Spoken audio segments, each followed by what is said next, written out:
Hello, humans! I've been complaining a lot about how Disney has lost its magic, and I'm not alone in that belief. It's clear that they're in a slump, and their worst one yet, especially since it's not only their animated canon, but also their other divisions. So it's honestly so satisfying to see something that's a pure passion project that was lovingly crafted with a little indie animated short called Snow Bear. For those of you who don't know, this is a 2D animated short that was created by Aaron Blaise. If that name doesn't sound familiar, he helped shape your childhood with his work as an animator in The Rescuers Down Under, Beauty and the Beast, Aladdin, The Lion King, Pocahontas, and Mulan, and as the director of Brother Bear, one of my top 10 favorite Disney movies of all time, which I consider to be the last true masterpiece that was created in Disney's animated canon. That is, until Raya and the Last Dragon came along, even though The Princess and the Frog and Tangled are great movies as well, though not masterpieces. In interviews, he's talked about how much he loves to draw animals, and you can definitely see that in his portfolio, as well as with his work on Snow Bear. Before we begin, I just wanted to let you guys know that I'm officially monetized on YouTube. I'm not to the point where I could do this as a full-time job yet, but I wanted to thank you guys for all your love and support. I wouldn't have made it this far without you, and I appreciate every single one of you. Your views and especially your comments always make my day. Now without any further delay, let's dive right on in. First of all, let's go over the story, and if you haven't seen the short yet, please check it out in the link in the description box below and then come back and watch this video when you're done. I promise you that you will absolutely fall in love with this. But to summarize, there's a polar bear that's just a sweet cinnamon roll, but is also lonely because he doesn't have any friends and longs for companionship. His attempts at making friends sadly don't turn out well. He sees what he believes to be a fellow polar bear, but it turns out to just be a pile of snow. He turns it into a snow bear and it becomes attached to it, doing many activities with it. Unfortunately, the temperatures start rising due to global warming and he has to lose his friend. But he manages to find a female polar bear that is also lonely and attached to a snow bear. They of course fall in love and live happily ever after. One of my favorite things about the short is absolutely the animation. From the very first second, I was blown away by just how gorgeous it looked. Despite having a budget, it looks so cinematic and massive in scale. The characters move so fluidly. But then again, what do you expect from the man who directed Brother Bear, one of Disney's most breathtakingly gorgeous movies? Despite the location being mostly white and therefore having a limited color palette, they still managed to play around with some truly gorgeous colors, especially in the sunset scene. As someone who has been really missing traditional animation, I felt like a part of me had been healed and reborn from just watching this. I'm also not kidding when I say my wife started crying within the first few seconds simply because of how she was blown away by how beautiful this short was. If you were to show me any moment from this and told me it was from a cinematic movie, I would believe you and would be making immediate plans to see it in theaters. Another example of a 2D snow environment blowing Frozen out of the water. This is a beauty that computer animation will never manage to outdo. And we know for certain that all the AI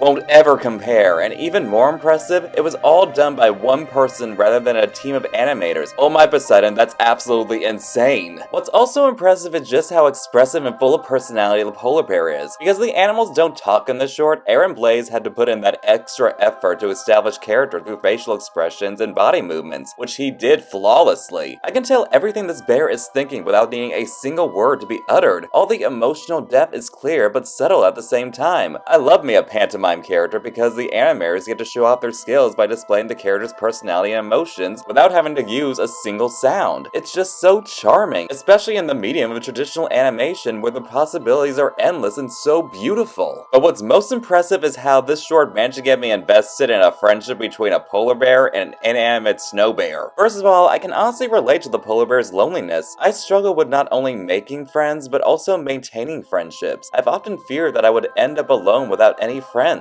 Even when I make new friends, I feel awkward around them at first and take a while to get comfortable around them. Despite how I'm a very blunt merman that speaks his mind, I find myself afraid of what these new friends of mine will think of me, that they'll regret being friends with me and phase me out because they find me annoying. So I relate to that loneliness of the polar bear's desire for friends and his attempts failing. Many of us who have struggled to make friends tend to turn to something for comfort. For me, it was the movies and shows I love so much, especially animation, which I've always had an immense love for. The The polar bear creates an imaginary friend through the snow bear to deal with his loneliness and have a form of escapism through his imaginary friend. He even creates expressions for what they're doing. My personal favorite is the expression when the polar bear is eating a seal and the snow bear is just disgusted by it. Also, I love that they just show him casually eating what was once alive like it's nothing. It's an amazing detail to show that it's normal from a predator's perspective and it's nothing to vilify them for. It's just part of the circle of life because predators have to eat. Anyway, you can just feel how much love the polar bear has for his imaginary friend that you actually almost believe that this inanimate object is alive. Just like how as children we are attached to our toys like they're actually alive. Unfortunately, with global warming becoming such a threat to the Arctic, it causes a lot of snow and ice to melt. Sadly, this also includes the snow bear. When the polar bear has to choose between getting himself to safety or staying with his imaginary friend, he chooses the latter. He knows that it's not real and that he'll have to say goodbye forever, but he just can't bring himself to let go of his friend just yet. We've all had to go through that situation where we had to say goodbye to something that meant so much to us, but we had no choice, and we just want to hold on to it a little longer. It's so heartbreaking despite it being the death of something that wasn't actually alive. It reminds me of how when we get older, we're told that we have to let go of things that brought us joy as children. I personally never let go of them, I just kept loving them in secret. But growing up isn't to stop loving the things that brought you joy, but to learn how to love them as an adult and find people who enjoy them as well. That's what brings us to the ending where he meets a female polar bear, one that shares his loneliness and has an imaginary friend of her own. And when they leave behind the female polar bear's imaginary friend, they leave that one with its own lover, as they start their lives being silly, enjoying each other's company, and having babies. This honestly reminds me of how both my wife and I share an interest in animation and analyzing media. It's one of the things that made us fall in love with each other when we met online. We connected and didn't feel so alone knowing that we found each other. Now we watch movies and shows together to enjoy them and analyze them because that's what we call fun. She also encourages my creative pursuits. She's been there for me when I've doubted my YouTube journey, and while I still have a long way to go, I know it'll get better with her support. Also, in the spirit of friendship, I've made friends with a couple of phenomenal YouTubers during my journey, who I always love to promote. Better with Bob, despite not knowing that long, has honestly become like the brother I've always wished I had. He also has a phenomenal book called Joanna and the 12 Crowns, which is a retelling of the 12 Dancing Princesses fairy tale, which I definitely recommend you check out because my wife and I finished that book in less than a week because it's just that good. And the other YouTuber I've become friends with is the fabulous Calaxton Cares Too Much, who I have nothing but the highest respect and admiration for. She is the queen of media literacy and gives great advice, and I am absolutely honored to be able to call both of them my friends. Also, shout out to my friends Rosa, also known as the Nameless Doll, and her awesome girlfriend Kate, who are responsible for the design of the Wicked Merman, as well as to my mermazing friend Finny Finster / Gem Among Gems, who is responsible for my character stills. My channel wouldn't be what it is without the three of them. Rosa also has a phenomenal animated project of her own that she's working on called To Belong, so definitely support it whenever it comes out. Trust me, it'll be mermazing. The last thing I'll talk about is the environmental message with the threat of global warming. It's done in a way that's subtle but effective. They don't feel like they're hitting you over the head with it, although given the world we live in, there are people who definitely need to be beat over the head with it. It's definitely reflective of the situation today, and I'm not surprised by that. As I mentioned, Aaron Blades directed Brother Bear, and that movie was made as a response to all the increased hate and prejudice that Middle Eastern people that lived in the United States were receiving at the time due to the events of 9/11. It was meant to share a message of seeing things from another's perspective and the dangers of stereotyping. Snow Bear also shows seeing things from another's perspective with its global warming message and how it affects these creatures. This is showing not only the friendship between a bear and his imaginary friend, but also the dangers of ignoring this serious issue. If action isn't taken, polar bears, along with many other Arctic wildlife, could possibly only exist in museums as creatures that used to be around, like the dinosaurs. The credits include 2 organizations that work to protect the polar bears, and I assume other Arctic wildlife. I invite you guys to check out these foundations. I will provide links in the description box below. These magnificent creatures need the help of you humans now more than ever. Anyway, I honestly can't express enough how much I love Snow Bear. I don't even think I properly expressed my love in this video. All I can say is go watch it because it truly feels magical. I felt the same joy and emotions I felt watching this as I did from watching movies like The Lion King, The Land Before Time, The Swan Princess, Balto, Tarzan, and Brother Bear, just to name a few. I would say Disney needs to learn from this, but I doubt Disney will ever get back to its roots, at least anytime soon. Given all the sequels, live-action remakes, and paint-by-number stories we're getting, along with Disney supporting AI and even planning to use it in their projects, we're far from from things getting better. It's only gonna get worse from here. Instead, we need to support indie projects instead of Disney, because that might encourage them to do better. After all, we ended up getting the Disney Renaissance because former Disney employee Don Bluth challenged them to do better during another slump period of theirs. We need more people to challenge Disney to do better by creating content people actually want. Projects with passion, gorgeous visuals, humor that isn't forced, well thought out characters, no executive meddling that hurts the project, and zero use of AI. It also wouldn't hurt if the project was traditionally animated. We need to demand Disney to do better, otherwise they'll never do better. Thank you, Aaron Blaise, for making such a wonderful product and for helping to shape our childhoods. And those are my thoughts on Snow Bear. So what did you guys think? Did you agree with what I said? What are your thoughts on Snow Bear? Let me know in the comments. Please like, share, comment, and subscribe if you haven't already, especially if you want to support me so I can do this as a full-time job, which I would really appreciate. If you want to show some extra support on the channel, you can send me cash through the YouTube Super Thanks, which is completely optional. You can also check out my other social media accounts in the links below. I'm the Wicked Merman from Under the Sea.